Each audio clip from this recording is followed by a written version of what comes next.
Agustina Carvallo from Quantitative Methods in the Social Sciences presents Damned If We Do, Damned If We Don't, assessing the environmental impact of the Itaipu Dam on Paraguay through synthetic control methods. I started my career with a clear goal. I wanted to help poor nations develop without contributing to climate change. It wasn't as simple as I thought. However, I noticed that some nations seem to have this figured out. They are investing in massive infrastructure projects that contribute to a sustainable development of the country. And that's exactly what Paraguay, my home country, did back in 1984 when, partnered with Brazil, they inaugurated Itaipu, the second largest hydroelectric dam in the world.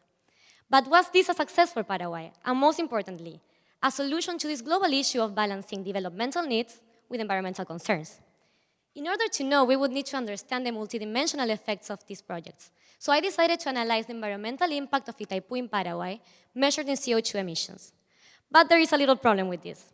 In a perfect world for researchers, we would be able to compare emissions in Paraguay after building Itaipu with emissions in a Paraguay where Itaipu was never constructed, but it was.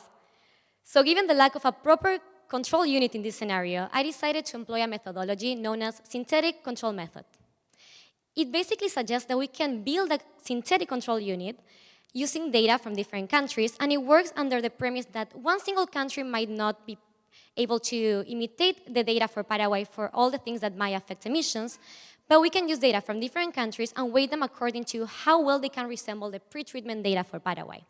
So I gathered and processed data for 136 developing countries across multiple socioeconomic and environmental variables, and I ran vertical regressions through the synthetic control algorithm to assign weights to each country and create a synthetic Paraguay with no Itaipu. With this, I was able to estimate emissions for the situation where Paraguay never existed and compare this hypothetical counterfactual with the real data for Paraguay after Itaipu. My initial hypothesis was that while Itaipu would accelerate economic growth, which would reflect as an increase in emissions, this should also be mitigated to some extent due to this new source of clean and efficient energy. And that's exactly what I found. So in the real Paraguay, emissions after Itaipu keep increasing, but at a much slower rate than the emissions for the synthetic Paraguay.